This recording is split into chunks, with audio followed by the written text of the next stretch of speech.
Bonjour et merci de cette invitation qui me réjouit. Alors, je suis de formation sociologue, écothéologien, j'ai aussi fait pas mal de journalisme. Depuis une vingtaine d'années, plus de 20 ans maintenant, je suis engagé dans les organisations de développement en Suisse, organisations d'entraide, sur notamment les questions Nord-Sud, à Paimpol prochain, Alliance Sud et de retour à Paimpol prochain. Et puis, par ailleurs, je co-dirige la collection Fondation écologique chez Labore Fides. Et j'ai aussi, je fais aussi un travail d'écriture, en particulier des essais sur les liens entre l'écologie et la spiritualité, l'écologie et la psychologie, l'éco-psychologie et l'éco-spiritualité. Et depuis août 2016, j'ai été engagé par Paimpol prochain pour créer, développer un laboratoire de la transition intérieure. Alors la transition, pour aller vite, j'imagine que pas mal de gens parmi vous ont vu le film Demain. Alors le film Demain, c'est toute une série d'initiatives, d'alternatives qui justement essaient d'inventer le monde d'un demain, une économie, une agriculture, une éducation fondée sur des nouveaux paradigmes, sur un nouveau mode de vivre ensemble avec la terre et avec les autres. Et dimension d'ailleurs qui est assez absente dans le film Demain, eh bien, en fait, pour effectuer cette transformation sociale, cette transformation du monde, ça suppose aussi pour qu'elle soit durable et qu'elle soit féconde, qu'elle s'accompagne d'une transformation intérieure, d'une transformation de soi. Et Paimpol le prochain, qui sentait toute cette dynamique sociétale en cours, a eu envie aussi d'y participer, mais pas simplement en créant un nouveau potager en permaculture urbaine ou une coopérative d'énergie renouvelable, mais de dire on va travailler sur les dimensions intérieures de la transition, les dimensions psychologiques, les dimensions spirituelles. Et voilà, donc j'ai créé ce laboratoire il y a 2 ans, et c'est là-dessus que nous travaillons en offrant toute une série non seulement d'espaces de sensibilisation, mais aussi de formation, des ateliers, des pratiques, etc. Et en fait, les 2 questions qui nous ont été posées, et la grande question, pourquoi je me lève demain, eh bien, elle se situe par rapport à cet engagement-là, parce que finalement, c'est quand même ce qui occupe une grande partie de mon temps et mobilise une grande partie de mon énergie. Alors, quand j'ai commencé à m'engager il y a plus de 30 ans dans des dynamiques citoyennes, on aimait bien parler, on se référait beaucoup à un auteur communiste, Antonio Gramsci. Et Antonio Gramsci avait cette formule qu'il fallait accompagner le pessimisme de la raison, de l'optimisme de la volonté. Alors là, je pense qu'à un moment donné, j'étais pas mal dans cette ligne-là. Puis bon, après, avec mon chemin spirituel, mon évolution, j'étais plus du tout d'accord avec les termes eux-mêmes, c'est-à-dire optimisme, pessimisme, je ne sais pas des termes dans lesquels je me reconnais, mais surtout pessimisme de la raison, pour moi, on est beaucoup trop dans la rationalité uniquement. Et puis, la volonté, c'est encore l'ego avec sa volonté, une forme de volontarisme. Et puis, peu à peu, s'est développé, en paraphrasant Gramsci, une autre formule qui serait d'allier la clairvoyance de la lucidité au mouvement de l'espérance. Donc, allier la clairvoyance de la lucidité. Alors, lucidité précisément par rapport au mal, ou en tout cas un certain nombre de mots, des mots globaux sur lesquels je vais revenir, au mouvement de l'espérance, qui est justement une dynamique intérieure pour essayer d'y répondre. Alors, c'est important d'avoir les 2 pour moi, l'espérance et la lucidité, parce que la lucidité sans l'espérance, ça peut facilement nous conduire au désespoir et au découragement. Et puis, l'espérance sans la lucidité, c'est parfois un petit peu naïf, voire parfois un petit peu niais. Donc, pour moi, c'est important d'allier les 2. Et d'allier les 2, alors, parce qu'en fait, ce qui, pour moi, est la clé de cet alliage, c'est que ce n'est pas justement uniquement la volonté du je qui veut, ou de l'ego, mais c'est vraiment cette synergie dont parle l'apôtre Paul entre d'un côté ma liberté et ma volonté, et puis de l'autre côté, appelons la grâce de l'esprit, c'est-à-dire en fait l'action de l'esprit, c'est-à-dire l'action de cette puissance, de ce mystère dont a parlé le Shir Ben Tounès, après quel que soit le nom qu'on lui donne sur les traditions, qui est beaucoup plus grand que moi, qui habite et qui anime le monde. Et donc c'est vraiment c'est là la clé. Et donc ça veut dire que pour faire un alliage, il faut faire monter la température. C'est-à-dire que finalement la clé c'est le feu. Il faut le feu du désir. Et c'est pour ça que dans cette dynamique-là, eh bien, en tout cas pour moi, la méditation et la prière sont absolument essentielles.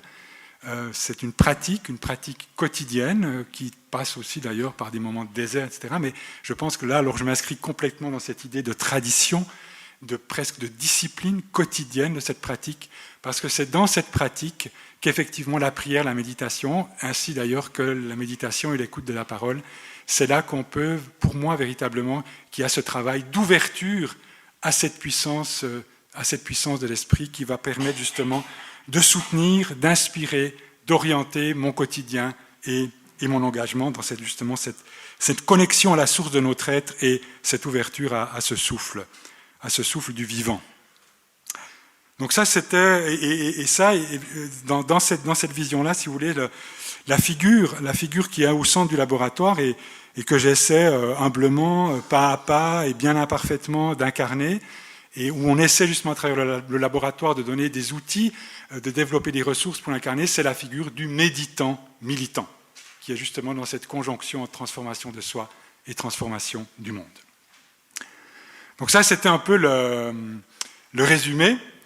Et puis comme il me reste un peu de temps, je vais un peu décomprimer le fichier. Alors, on va partir de la lucidité. Alors moi, j'aime beaucoup cette parole de René Char, le poète, grand poète résistant, qui comparait la lucidité, il disait à la brûlure du soleil. Et donc, c'est vrai que dans la lucidité, il y a l'ours, il y a la lumière, et que c'est vraiment acquérir une clarté de vision, voir clairement. Et en l'occurrence, c'est bien voir clairement le mal. Alors ici, le mal, je ne vais pas entrer dans des grands débats métaphysiques, mais le mal, dans la perspective dont je vous parle aujourd'hui, c'est vraiment l'état de la planète, c'est-à-dire le changement climatique, la perte de biodiversité, les inégalités croissantes, en fait, tous ces mots qu'on connaît aujourd'hui. On a parlé ce matin de l'anthropocène, mais vraiment, donc, c'est cette réalité-là. Et il est important de la voir clairement, c'est-à-dire d'abord d'en reconnaître la gravité extrême, et d'autre aussi, d'en reconnaître aussi, j'aurais envie de dire, le sens. De reconnaître le sens parce qu'il ne s'agit pas simplement d'une crise passagère. On est en face d'un véritable bouleversement systémique. Un bouleversement systémique qui exprime l'impasse d'un mode de développement, d'un système socio-économique qui est fondé sur en fait, l'illusion d'une croissance matérielle illimitée, qui est en fait l'expression d'une démesure et qui aujourd'hui se heurte aux limites de la planète et aux limites de l'être humain. Et par rapport à ça, il y a une éco-psychologue américaine, Joanna Macy. Nous venons d'ailleurs de publier un livre d'elle chez Labor et Fides qui s'appelle « L'espérance en mouvement ». Et Joanna Macy dit finalement, dans cette situation, on a le choix entre trois histoires. On a une première histoire qui est le business as usual. En fait, c'est-à-dire on fait ce qu'on a toujours fait. Alors évidemment, on a conscience qu'il y a des problèmes, on va prendre des mesures pour les atténuer, pour freiner certaines choses, réguler certaines choses, mais fondamentalement, il n'y a pas de changement profond. On est encore dans l'illusion ou la croyance que l'être humain, par son génie, par son intelligence, va bien finir par trouver des solutions aux problèmes, en particulier par la technologie. Pour Joanna Macy, et je partage son avis, c'est une forme de déni de réalité. Après, il y a une deuxième histoire qu'elle appelle, elle, la grande désagrégation. Alors, la grande désagrégation ou désintégration, alors là, tous ces signaux qui clignotent de plus en plus au rouge, qui expriment justement ce mal, on pourrait dire ces maux, ces souffrances de la Terre et de l'humanité, eh bien, là, on ose les regarder en face, on les prend au sérieux, mais ce qui arrive souvent dans ces cas-là, eh bien, c'est qu'on va être envahi par des sentiments extrêmement répandus dans la population, qui font d'ailleurs le lit des populismes, et qui sont le sentiment d'impuissance, le sentiment de désespoir, de découragement, la peur, la culpabilité, etc. Et la troisième histoire, c'est la transition. C'est le changement de cap. C'est l'engagement personnel et collectif pour effectuer un passage, Le passage d'une société ou d'un système socio-économique pour aller vite, qui détruit la vie, qui détruit le vivant, qui fait la guerre au vivant, pour reprendre l'expression du Shir Bentounès. Donc passer de ces sociétés-là vers des sociétés qui, au contraire, vont honorer, vont célébrer, vont protéger, vont soutenir la vie et le vivant, parce que ça va être justement fondé sur des relations rééquilibrées entre les humains et la Terre et tous les êtres qui l'habitent. Ça, c'est la transition. C'est la transition, c'est ce changement de cap. C'est pour Joanna Macy, c'est justement le scénario de ce qu'elle appelle l'espérance en mouvement. Elle appelle ça aussi la grande aventure du temps présent. Eh bien, moi, maintenant, si je me lève tous les matins, eh bien, c'est pour pouvoir m'inscrire dans cette aventure-là et pour pouvoir y apporter ma petite contribution de colibri, pour reprendre l'expression de Pierre Rabhi. Alors on voit bien que dans cette histoire-là, on n'est pas simplement dans ce qu'on a appelé justement le développement durable, c'est-à-dire en fait voilà, faire des lois, les éco-gestes au quotidien, des nouvelles technologies, les énergies renouvelables, tout ça évidemment est hyper important, mais en fait ça va bien au-delà. Qu'en réalité ce qui est en jeu c'est un changement de paradigme et qu'il faut entendre le mot transition au sens profond de son étymologie latine, transire, qui est aller au-delà, d'une vision du monde, au-delà d'une vision de la nature comme stock de ressources, qui est aller au-delà d'un système de valeurs, au-delà d'un idéal d'accomplissement humain dans la consommation, au-delà de tous ces dualismes, la terre et Dieu, l'homme et la terre, etc., etc. Et donc pour aller vers une conscience de l'unité. Donc c'est vraiment un changement de paradigme. Et pour réaliser ce changement de paradigme, eh bien, il faut justement, il est nécessaire de travailler aussi sur cette dimension intérieure, sur cette transformation intérieure. Parce que cette transition, comme je l'ai dit, on le voit avec le film Demain. Maintenant, il vient de sortir un film qui s'appelle Demain Genève, qui montre toutes ces initiatives, toutes ces alternatives qui existent. Et on pourrait faire un Demain Vaud, etc. Ça existe maintenant. Ces initiatives sont en train de fleurir aux quatre coins de la planète. Mais je me souviens d'une intervention de Pierre Rabhi dans un forum où il disait les monnaies complémentaires, l'agriculture urbaine, les éco-villages, tout ça c'est très très bien. Mais si l'être humain n'évolue pas, ce sera un nouvel échec de plus. Et là, c'est un vrai enjeu, justement, c'est cette évolution de l'être humain. Et c'est quoi cette évolution ? Eh bien, ça a à voir avec ce dont j'ai parlé, ce changement de conscience, ce changement de vision, ce changement de valeur. Mais ça va aussi à voir, beaucoup plus prosaïquement, et là on rejoint deux, trois aspects qui ont déjà été mentionnés, avec ce que de nouveau Pierre Rabhi appelle le PFH. Alors excusez-moi l'expression, le PFH, c'est le putain de facteur humain. Et je vous assure, pour le vivre et l'expérimenter, il y a quantité de magnifiques projets, de magnifiques initiatives, qui commencent d'ailleurs avec beaucoup d'enthousiasme, avec beaucoup de feu, etc. On crée des choses nouvelles et qui, à un moment donné ou à un autre, vont se heurter, vont être freinés, voire mettre en péril par le PFH.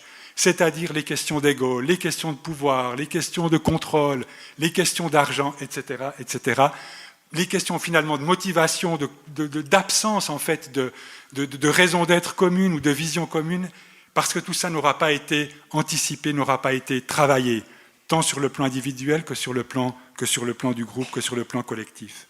Et puis aussi, ces initiatives vont être à un moment donné mises en péril par le burn-out, autre syndrome d'épuisement. Il y a un syndrome d'épuisement énorme dans le militantisme d'ONG, dans le militantisme société civile, et aussi dans les alternatives de transition.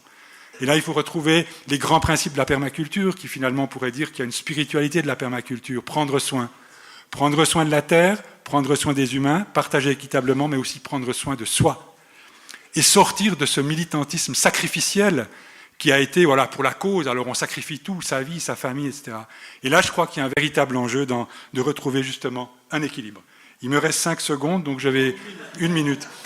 Donc je vais terminer par rapport à ça.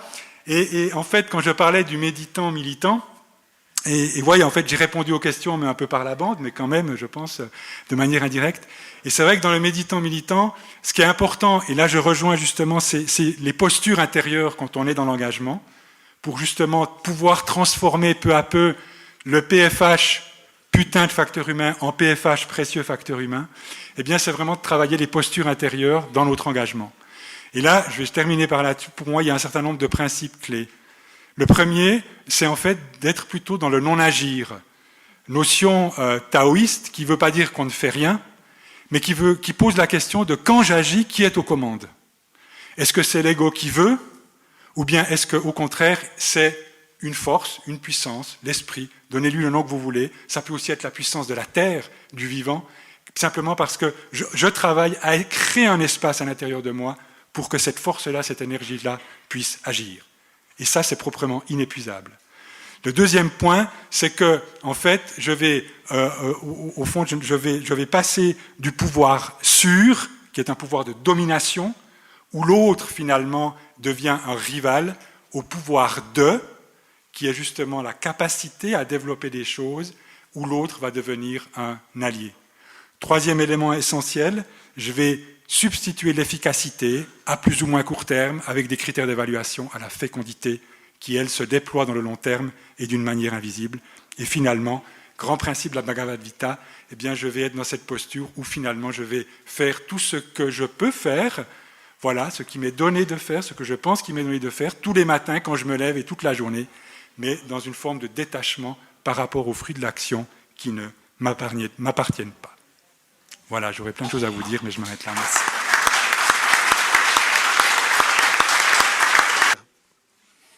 Très brièvement, c'était sur la question du désir. Quand j'ai parlé de ces trois histoires, business as usual, grande désintégration ou transition, c'est vrai que moi, la question que je me pose, mais dans quelle histoire est-ce que je suis? Et c'est une question, je pense, qui vaut la peine qu'on se pose. Puis, en fait, on se rend compte que selon les jours, selon les périodes, voire même dans les moments de la journée, on peut être dans une histoire ou dans une autre. Et c'est pour ça que là, une question encore plus fondamentale, c'est la question dans quelle histoire est-ce que je désire être profondément. Et ça, c'est une question vraiment qu'il faut sans cesse se reposer, parce que je crois que la réponse qu'on va donner à cette question, et pourquoi je me lève le matin, ben moi j'ai clairement le désir de participer à la troisième histoire, mais c'est absolument fondamental de toujours réaffirmer, renourrir ce désir-là, parce que c'est ça qui va être après le moteur pour notre engagement.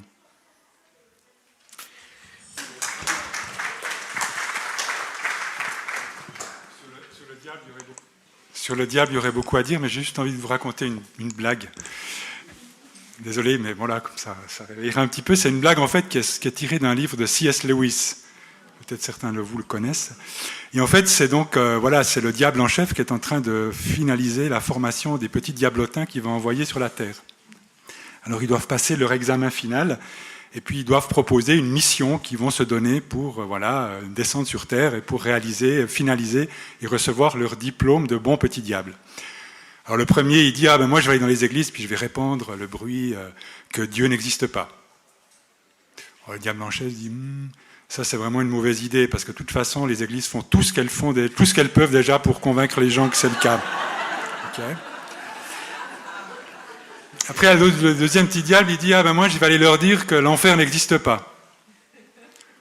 Puis là, il dit une plus mauvaise idée, parce qu'en fait, la plupart des gens vivent dans un tel enfer intérieur, de toute manière, non, ça, personne ne te croira. Et toi, le dernier petit diablotin, qu'est-ce que tu vas faire? Moi, je crois que je vais descendre, puis je vais leur dire qu'ils ont tout le temps. Merci beaucoup. Bravo, petit diable, tu peux y aller. Une autre question.